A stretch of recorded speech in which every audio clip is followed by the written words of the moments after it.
안녕하세요, 알제트입니다. 영어든 국어든 문제풀이의 가장 핵심적이면서 본질적 요소는 당연히 독해력이겠죠. 정말 독해력이 성적차를 벌리는 거고요. 상위권과 중위권, 그리고 최상위권과 중상위권을 구분하는 핵심적 요소죠. 즉, 독해력만 확실하게 올린다면 영어와 국어에서 좋은 점수를 얻어낼 수 있겠죠. 그럼 대입은 정말 쉬워지는 거고요. 하지만 독해력은 정말 올리기 힘들고 더 큰 문제는 장기간의 꾸준한 노력이 필요하다는 점이죠. 그럼 어떻게 하면 독해력 향상법을 중등 선행에 끌고 들어오고 또 고등학교 영어 공부에 꾸준히 적용할 수 있을까요?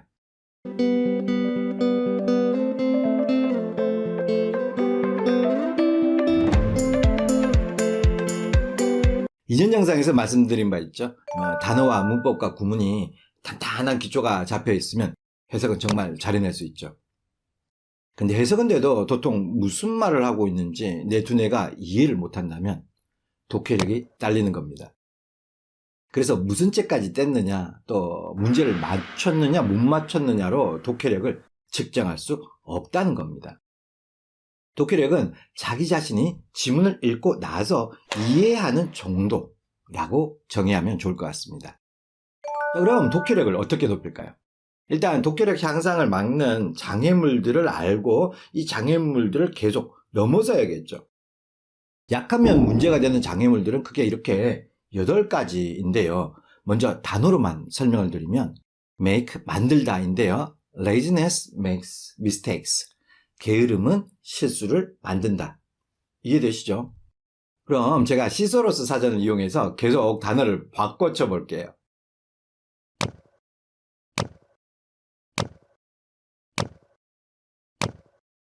자, 어때요? 갈수록 이해가 어렵죠? 요약하면 독해력은 Progressive Overload 훈련, 점진적 과부하 훈련, 그 이상 그 이하도 아닙니다. Progressive Overload 훈련은 몸의 근력이 일정 부하, 그러니까 무게 같은 거에 적응되어 머무르지 않도록 점진적으로 계속해서 훈련 난이도를 상승시키는 훈련법이죠. 이 일러스트 보시면 아시겠죠? 송아지를 들다 보면 얘가 황소가 돼도 들 수 있게 되는 겁니다. 즉, 훈련 난이도를 강화시켜 근육을 성장하도록 만드는 훈련법, 일명 조 웨이더 훈련 법칙이라고 하죠. 독해력도 마찬가지죠. 이해하기 쉬운 문장에서 이해하기 어려운 문장으로 계속해서 독해 훈련을 해나가는 겁니다. 그러니까 독해력 향상을 위한 3가지 원칙이 중요한데요. 첫째, 독해력은 기본기가 중요하다. 둘째, 독해력은 단계별로 높여나가야 한다. 셋째, 독해력은 장기간 꾸준한 연습을 통해서만 이루어진다. 이렇게 정리할 수 있겠죠. 자, 그럼 독해력을 쌓으려면 어떤 지문으로 공부할까요? 보통 독해직 치고 독해에 도움이 되지 않는 지문을 골라 출판하는 출판사는 없을 겁니다. 그래도 더 신뢰할 수 있는 지문은 당연히 1위가 교과서일 거고요. 두 번째는 교육과정 평가원에서 만드는 수능 지문, 그리고 6월과 9월 모의평가 지문, 또 1년에 4번 치는 교육청 모의고사, 일명 학평 지문도 당연히 좋은 지문이 될 겁니다. 이렇게 교과서를 뺀 수능, 6, 9평, 학평 문제를 가리켜 기출문제라고 부르죠. 그러니까 기출이라는 검증된 지문으로 공부한다면 독해력을 올리는데 가장 안정적이며 확실한 공부법이 되겠죠. 그럼 기출을 독해력 향상만을 위해서 보느냐? 그건 아니죠. 일단 기출을 보는 이유는 크게 3가지 정도인데요. 첫째, 독해력 향상. 둘째, 전반적인 출제 기조와 지문의 구성, 그리고 테마 확인. 셋째, 풀이 메커니즘과 풀이력 향상. 이렇게 3가지죠. 1번은 독해력 향상이 목표고요. 2번은 출제 패턴 파악, 3번은 실전 감각을 익히는 게 목표겠죠. 게다가 기출을 보는 목적에 따라 기출을 보는 시기도 달라지는데요. 독해력 향상이면 고3이면 6월 모의평가 전이 좋겠고요. 또 중3 선행이나 고1, 고2 때 독해력 향상을 좀 해놓으면 좋겠죠. 출제 패턴 파악이면 6월과 9월 사이, 마지막으로 실전 풀이 감각을 높이려면 9월 이후부터 수능 전까지가 좋겠죠. 기출문제집은 이렇게 정말 많고요. 하지만 예스24 판매지수를 조사해보면 고1용 자이스토리 영어 독해 기본이 가장 높고요. 그 다음이 고2용 자이 영어 독해 완성이죠. 그리고 고3과 N수용 자이 영어 독해 실전 책도 만만치 않게 잘 팔리는 책이죠. 고3용으로는 마더텅 영어 독해도 비슷하게 잘 팔리는 책이고요. 특히 중등 선행과 고등 독해 기본서라면 당연히 자이스토리 기본과 완성이겠죠. 일단 자이는 학년별로 또 등급별로 보는 책이 다른데요. 고1과 4에서 5등급이면 기본, 고2와 그러니까 2등급에서 3등급 사이 완성이 좋고요. 고3과 1, 2등급은 실전, 이렇게 기준을 잡으시면 될 것 같습니다. 또 주의해야 할 게 한 교재 내에서도 유형 난이도가 다른데요. 책의 서두에서는 알파벳 순으로 공부하기를 권장하지만 독해력의 도전 난이도로 따져보면 이렇게 저난도, 중난도, 고난도 순으로 공부하면 좋겠죠. 참 여기서 별표 보이시죠? 보통 별표가 2개지만 별 3개짜리가 있고요. 이렇게 2등급 킬러 또 1등급 킬러도 있죠. 즉 각각의 유형 내에서도 지문 난이도를 조절할 수가 있죠. 그러니까 좀 쉽게 이해되는 지문은 가벼운 풀이로 패스하고요. 약간 어렵게 느껴지는, 그러니까 이해가 좀 잘 안 되는 지문, 즉 내용 파악이 좀 둔탁하게 느껴지는 지문 위주로 읽어나가기를 추천합니다. 먼저 목표량을 정하고 문제를 풀어야겠죠. 그 다음에 독해력 목표로 타겟팅된 문제를 선별한 다음에 한 문장 한 문장 다 해석하며 이해하는 데 초점을 맞춰야겠죠.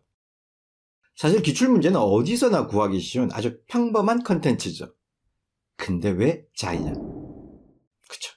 해설지만 보면 다들 딱 알죠. 그러니까 꼼꼼하고 정교하며 정확하죠. 자, 그럼 해설지를 펼쳤으면 먼저 모르는 단어와 수거부터 반드시 확인하고 넘어가야겠죠. 특히 유형별로 자주 쓰이는 단어가 있으니까 꼭 정리하고요. 예를 들어서 account for 같은 경우 보통 설명하다로 자주 쓰이잖아요. 근데 도표 유형에서는 비율을 차지하다로 더 많이 쓰이죠. 그 다음에 꼼꼼하게 다시 해석을 한번 해보세요. 각 문장의 구문과 의미 끊기, 즉 청킹을 확인하고요. 이렇게 노란색으로 칠해진 부분 보이시죠? 이렇게 이런 부분은 어퍼 포인트도 있으니까 잘 정리해 나가고요. 세 번째는 문장들이 서로 어떤 의미로 또 어떤 논리로 이어지는지 이해하고요. 얇은 선으로 그어진 단서 문장이 왜 단서가 되는지, 또 이렇게 진하게 칠해진 주제문이 왜 주제가 되는지도 확인하세요. 그리고 직접 내용을 요약해서 정답 옆에 있는 지문 요약과 비교도 한번 해보세요. 게다가 선택지 분석도 놓치지 마시고요. 1, 2, 3, 4, 5번의 선택지 단어 확인, 그리고 정확한 해석 연습, 또 선택지의 첨삭 해설도 꼭 살펴보세요. 특히 흐름 유형과 ABC 유형은 이렇게 글의 구조 분석도 나오거든요. 참고하면서 자신이 직접 정리할 수 있으면 더 좋겠죠. 여기까지가 자의 해설지를 이용한 독해력 향상법이죠.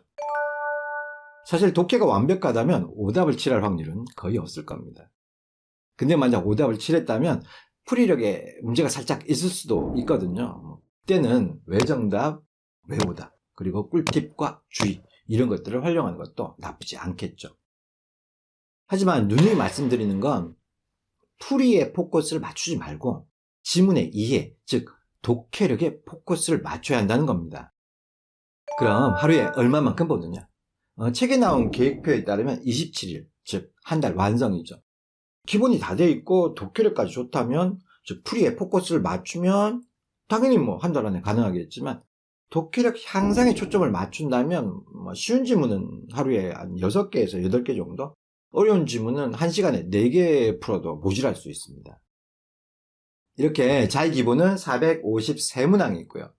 모의고사 3회분을 합하면 총 537문항이 있긴 한데, 모고는 시험 치기 전에 실전 연습용으로 살짝 아껴둔다면 453문항을 어떻게 나누어 공부를 하냐인데요.